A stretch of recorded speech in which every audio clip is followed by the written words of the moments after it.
प्रिय साथियों नमस्कार। आप लोग कैसे हैं? आपका एमएस कंपटीशन क्लासेस में स्वागत है। आज का टॉपिक वर्णमाला है।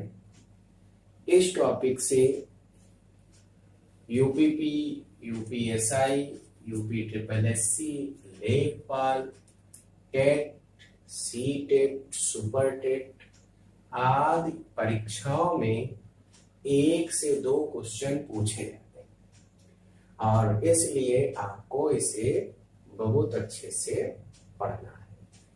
तो आपके सामने टॉपिक बता ही दिया है, वर्णमाला है। वर्णमाला में हम वर्ण से प्रारंभ करते हैं। वर्ण किसे कहते हैं? भाषा की सबसे लघुतम या छोटी इकाई ध्वनि होती है और इस ध्वनि को वर्ण कहते हैं। वर्णों के व्यवस्थित क्रम को वर्णमाला कहते हैं। तो ये वही आपकी वर्ण की परिभाषा हो गई। और वर्णमाला का मतलब क्या हुआ? वर्णों के व्यवस्थित क्रम को वर्णमाला कहते हैं। हिंदी वर्णमाला में वर्णों की संख्या 52 है, 52। अब ये 52 वर्ण जो है इनका भाई वर्गीकरण किया गया है और देखते हैं। मुख्यतः इन्हें 2 भागों में बांट दिया गया है। कौन से हैं 2 भाग? वर्णमाला का पहला भाग है स्वर और दूसरा भाग है व्यंजन। तो इस तरह जो है ये आपके सामने हम 52 वर्णों की दशा दर्शा रहे हैं। वर्णमाला में वर्ण भी 52 है और ये 52 वर्णों को इस प्रकार वर्गीकृत किया जा सकता है या किया गया है। जैसे सबसे पहले हम लोग बात करेंगे स्वर की। इनकी संख्या 11 है और फिर इधर हम बात करेंगे व्यंजन की, जिनकी संख्या 39 है। अब आपको ये लग रहा होगा भाई 39 और 11 का योग तो 50 ही होता है, तो परेशान होने की जरूरत नहीं है। 2 वर्ण आपके हैं अयोग वा। ये कितने हैं भाई? 2 हैं और इन्हें हम अंग और आह के रूप में पढ़ते चले आए हैं। इस अंग को अनुस्वार और इसे विसर्ग भी कहते हैं। स्वर जो आपके 11 हैं भाई, इनको कैसे दर्शाया जा सकता है, कैसे समझा जा सकता है? ये इसका पहला भाग है ह्रस्व स्वर। ह्रस्व स्वर को भाई हम मूल स्वर भी कहते हैं और इनकी कुल संख्या 4 है। कितनी है भाई? 4 है। कुल संख्या 4 है। इनको हम लिख के बता रहे हैं। आ ई उ री। और इधर आपके दूसरे हैं बी पार्ट दीर्घ स्वर। दीर्घ स्वर इनकी संख्या 7 है। तो टोटल आपके कितने हो गए भाई? 11 हो गए। अब ये दीर्घ स्वर कौन से हैं ये आप देख लीजिए।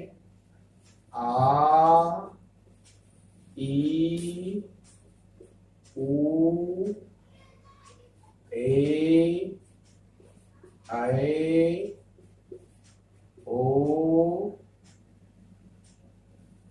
आओ। आप लोग भी गिनिए इनको मेरे साथ। 1 2 3 4 5 6 7 7 हो गए।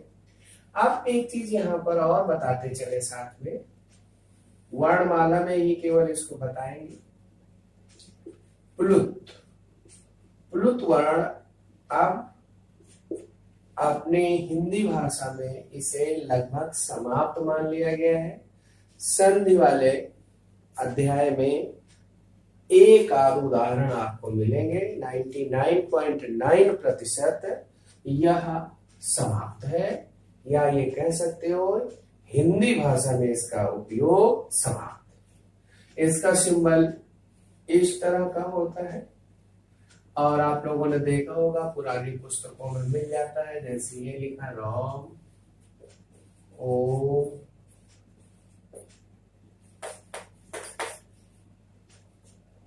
राम ओ। तो हम कह सकते हैं कि इनका प्रयोग संस्कृत के भाषा में तो जबरदस्त है, परंतु हिंदी में समाप्त है। तो प्लुत को हमने लिख के, सिंबल बना के, थोड़ा इशारा करके, और इसे हमने क्या कर दिया भाई, समाप्त कर दिया। तो जो अगर पूछ दिया जाए हिंदी में स्वर कितने प्रकार के हैं, तो भाई आपके 2 प्रकार के होंगे। बात सबके समझ में आ रही है। चलिए भाई आगे देखते हैं हम लोग व्यंजन। व्यंजन को भी देख लीजिए। व्यंजन मूलतः आपके इनको इस तरह कैटेगराइज किया गया है। मूल व्यंजन, संयुक्त व्यंजन,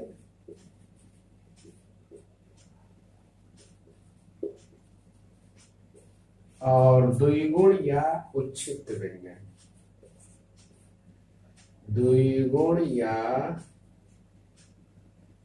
उच्छिष्ट व्यंजन। मूल व्यंजन को फिर से आप कैटेगराइज कर सकते हैं, वर्गीकृत कर सकते हैं, या किया गया है। ये चार्ट बनाने से अभी हमको समझाने में और आपको समझने में बड़ी आसानी होगी। पहला भाग इसमें है स्पर्श व्यंजन, दूसरा भाग इसका है अंतस्थ व्यंजन, और तीसरा है ऊष्म या संघर्षी व्यंजन। अब हम लोग ये देखेंगे स्पर्श व्यंजन भाई आपके 25 है, जो आपके का से मां तक है। अंतस्थ व्यंजन या रा ला वा 4 है। अंतस्थ व्यंजन 4। ऊष्म या संघर्षी व्यंजन भी 4। शा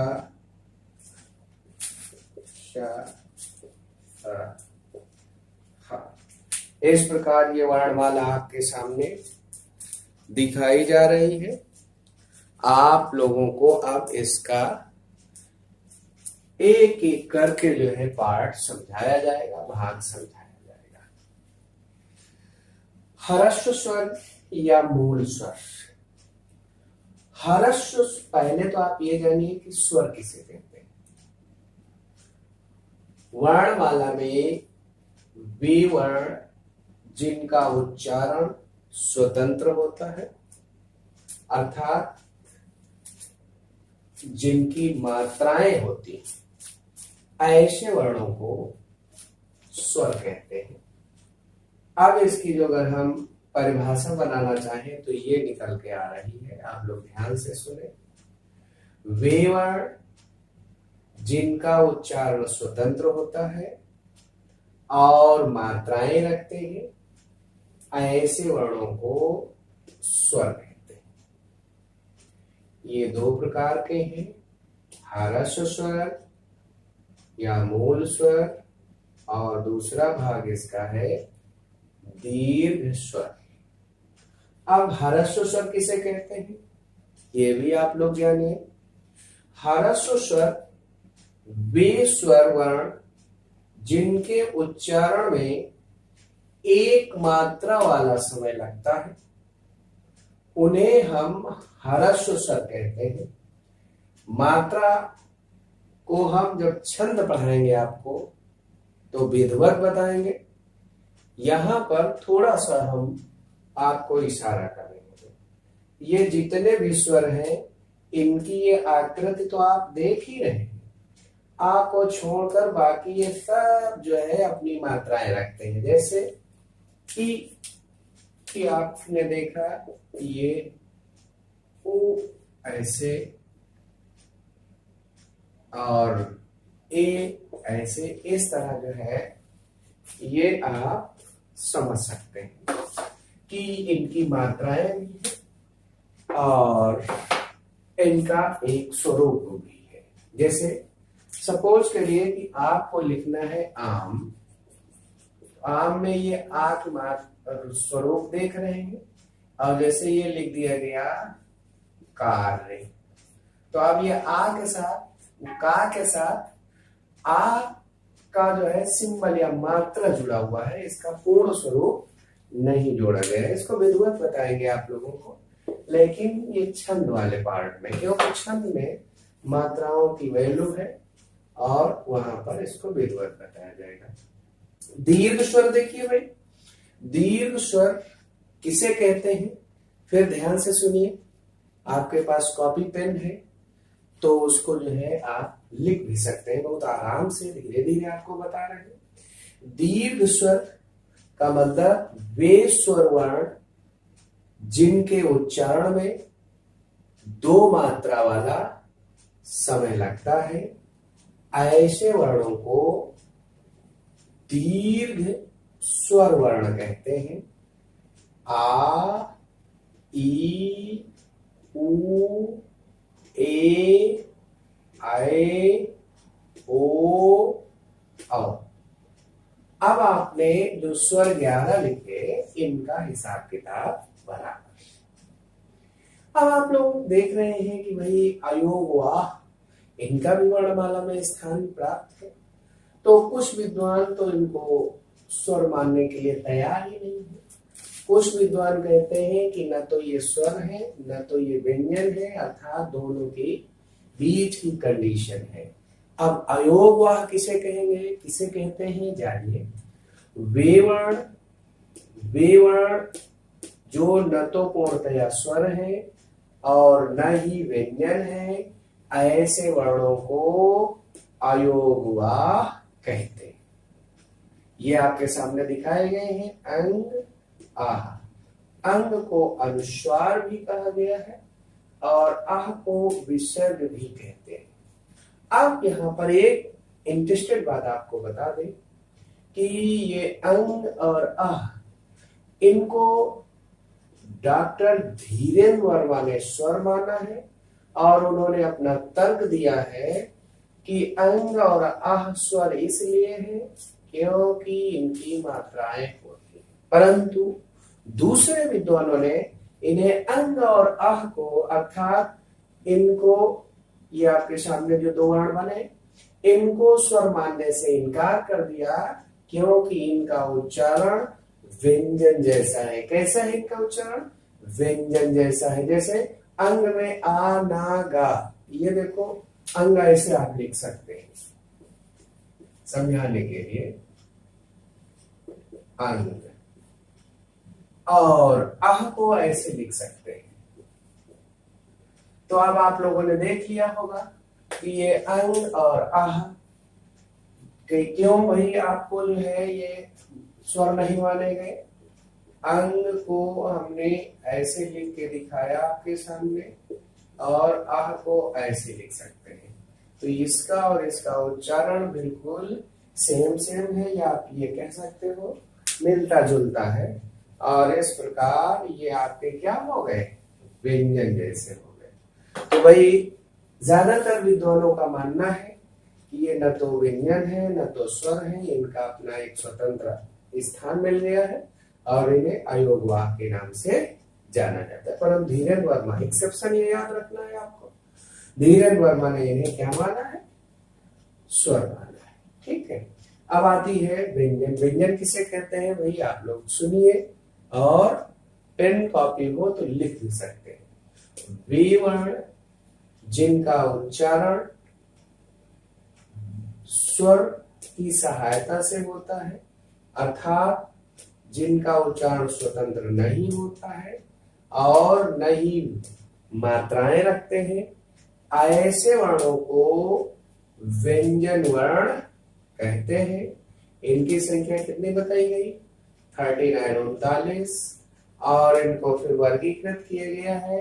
इन 39 में से आपके जो है 33 मूल व्यंजन है। कितने हैं भाई? 33 हैं। संयुक्त व्यंजन कितने हैं? 4 हैं। उच्छिष्ट या द्विगुण व्यंजन कितने हैं? 2 हैं। और इन 33 को फिर से वर्गीकृत कर लिया गया है। स्पर्श व्यंजन 25 का से मां तक, अंतस्थ व्यंजन 4, 11 लावा, ऊष्म या संघर्षी व्यंजन 4, तालव्य, मूर्धन्य, दंत और हा। इस प्रकार ये आपके भाई वर्णों को समझाया गया। उच्च संयुक्त व्यंजन, अब इसके बाद किसका नंबर आया? संयुक्त व्यंजन का। देख लीजिए संयुक्त व्यंजन छ, त्र, ज्ञ, श्र। अब आप लोगों ने देखा ये संयुक्त क्यों कहे गए भाई? ये तो बहुत ही इंपॉर्टेंट चीज है जो आप देखने जा रहे हैं। इस पर क्वेश्चन टीईटी की एग्जाम में कई बार पूछा गया है और कई एग्जामों में पूछा गया है। ये छ, त्र, ज्ञ,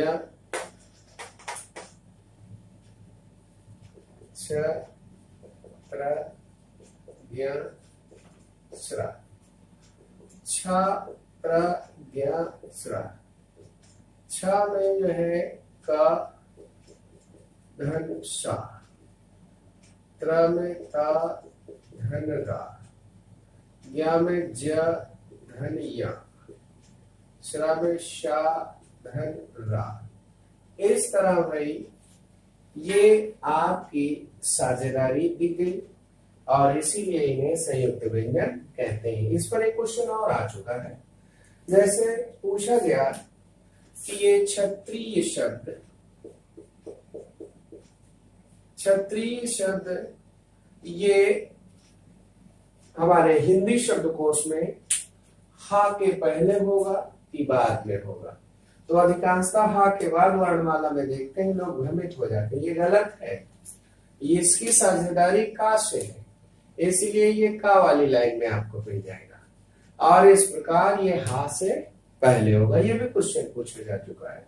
तो इस तरह वर्णमाला पर बहुत से क्वेश्चन पूछे गए हैं, पूछे जाएंगे, बहुत ही विधिवत ढंग से पढ़नी है। तो अब इस तरह ये हमने साधारण स्वरूप आपको वर्णमाला का दिखाया।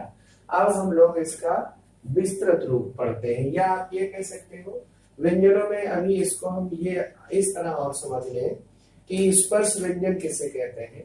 वे व्यंजन वर्ण जिनके उच्चारण में, वे व्यंजन वर्ण जिनके उच्चारण में जिह्वा, जिसे हम जीभ बोलते हैं, मुख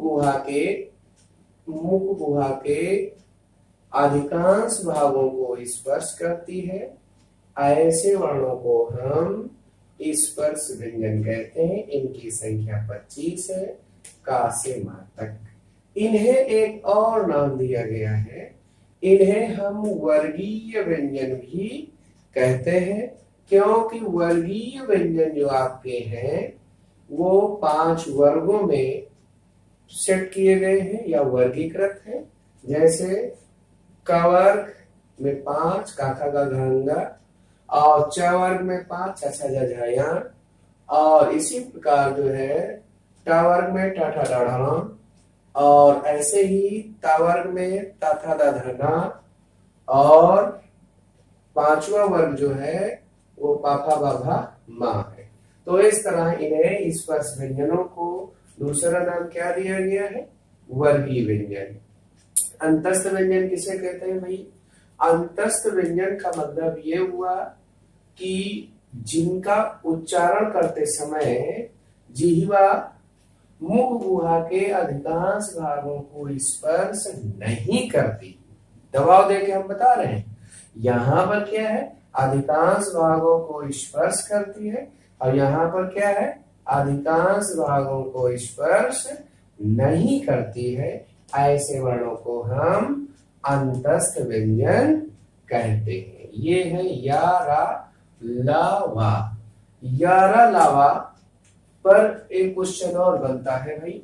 ये क्वेश्चन है आपका, जैसे पूछ दिया जाए भाई वर्णमाला में आर्ध स्वर कितने हैं, तो वर्णमाला में आर्ध स्वर आपके मात्र 2 है, या, कमा, वा। अब आप ये कहेंगे या और वा आर्ध स्वर हो गए, तो रा और ला क्या है? तो रा को हम लुंठित, रा को हम लुंठित या झंकृत ध्वनि कहते हैं, जबकि ला को पार्श्विक ध्वनि भी कहा जाता है। आप ऊष्म या संघर्षी व्यंजन का क्या तात्पर्य है, इसकी भी पहचान देख लीजिए। वे व्यंजन वर्ण जिनके उच्चारण में वायु घर्षण के साथ बाहर निकलती है और ऊष्मा उत्पन्न करती है। जहां घर्षण होगा वहां ऊष्मा उत्पन्न नहीं होगी, उत्पन्न होती है।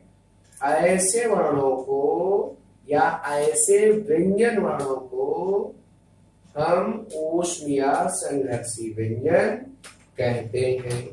ये भाई आपके सामने 4 है, तालव्य श, मूर्धन्य श, दंत श और हा। इस प्रकार आपने वर्णमाला का प्रारंभिक स्वरूप देखा। आप लोग भाई कमेंट जरूर करना कि इसमें कितना आपको रिस्पॉन्सिबल बताया गया, और आपका कोई क्वेश्चन जो है बचा तो उसको भी बताइए।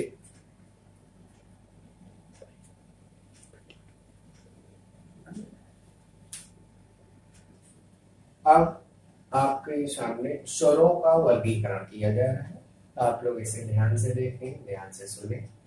स्वरों का वर्गीकरण कई प्रकार से किया गया है, और इनमें से हर टाइप पर कोई न कोई क्वेश्चन पूछा गया है भाई।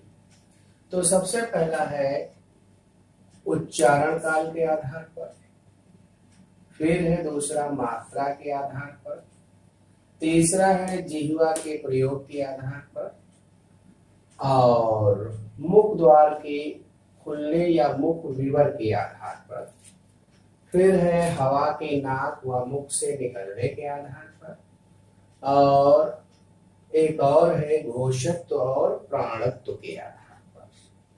तो इस प्रकार एक एक करके हम लोग इनका अध्ययन करेंगे।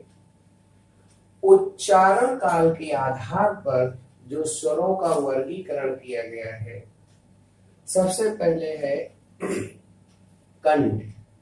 आप जब स्वरों का उच्चारण करेंगे तो आ इनका उच्चारण कंठ या गले से होता है, और ई ये जो है जीभ का भाग तालु से हल्का टच करता है, इसलिए ये तालव्य हो गए।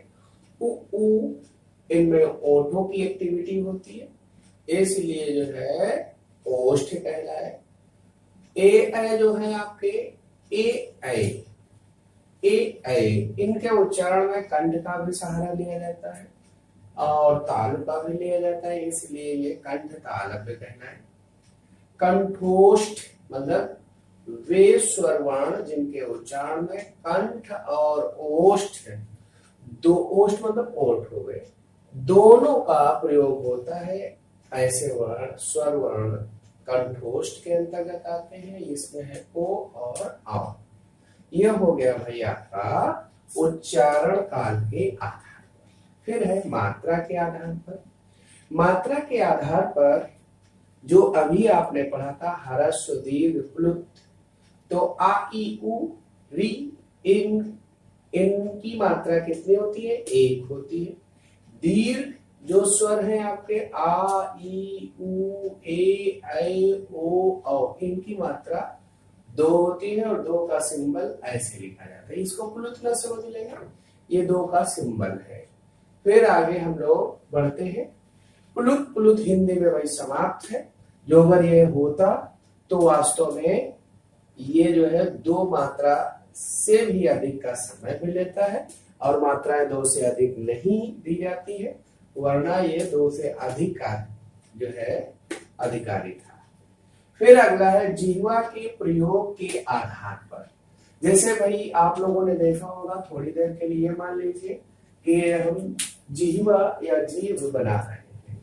जैसे ये ऐसे, इसको मान लीजिए कि ये जीभ है, क्योंकि जितनी जल्दी मान लेंगे हम आगे बढ़ जाएंगे, वरना हम आपको ऐसे, तो जिनका उच्चारण इस भाग से होगा ये अग्रस्वर कहलाएंगे, जिनका उच्चारण यहां से होगा वो मध्य स्वर कहलाएंगे, और जिनका उच्चारण मध्य के पिछले भाग से होगा या अंतिम भाग से होगा वो पश्च स्वर कहलाएंगे। तो ये जो है इसके भाग है। ये जो है नेट जेआरएफ की एग्जाम, हिंदी से जो नेट जेआरएफ यूजीसी के थ्रू एग्जाम होती है, उसको उसमें ये पूछा जा चुका है कि मध्य स्वर है तो आ ई ए, ये जीभ के अगले भाग से बोले जाते हैं, ये अर्थात इनका उच्चारण होता है। और मध्य स्वर आ है आ, और शेष बचे हुए जो है किसमें आते हैं? पश्च स्वर में आते हैं। यहाँ पर एक चीज और इंटरेस्टेड है, याद रखना, ये भाई अंग्रेजी वाला ऑक्सीजन, डॉक्टर, इस तरह उच्चारण किया जाता है। ये आ जो आपका है, ये आ 52 वर्णों में सम्मिलित नहीं है, परंतु हिंदी में इसका प्रचलन है, इसलिए यहाँ पर इसका वर्णन किया जा रहा है। मुख द्वार के खुलने के आधार पर ये वही आपके जो है कितने होते हैं? ये जो है आपके 4 प्रकार के होते हैं। जैसे आप लोगों ने देखा संवृत ई उ उ, इनके उच्चारण में जो है मुख कैसा होता है? खुलता है। ई उ उ। अर्ध समृद्ध में ए ओ,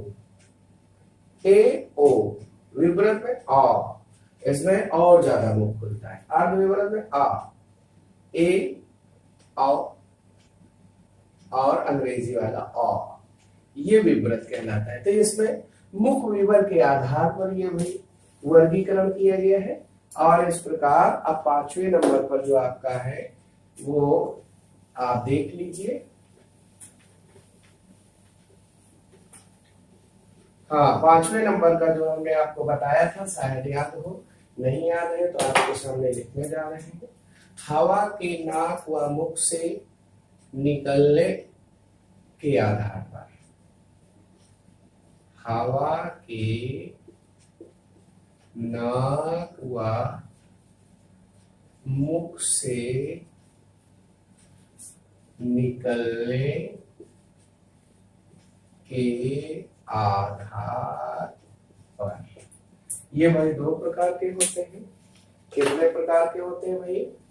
2 प्रकार के होते हैं, और इनको हम लोग देखेंगे। पहला है निरानुनासिक या मौखिक।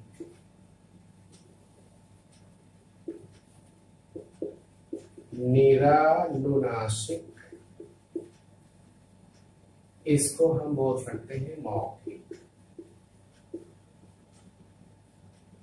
इसको ए पार्ट मान लीजिए, तो ये आपका क्या हो जाएगा? B part. अब देखो निरानुनासिक का विलोम क्या हो जाएगा? अनुनासिक।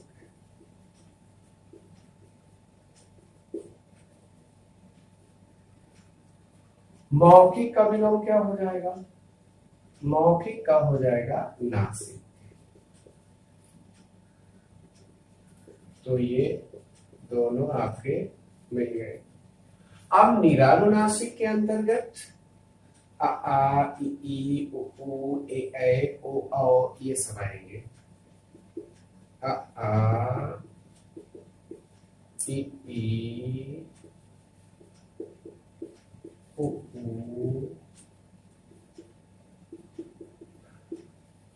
ए ओ औ।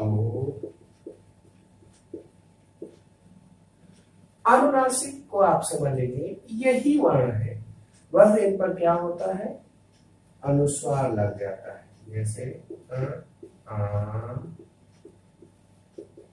इ ई उ ऊ।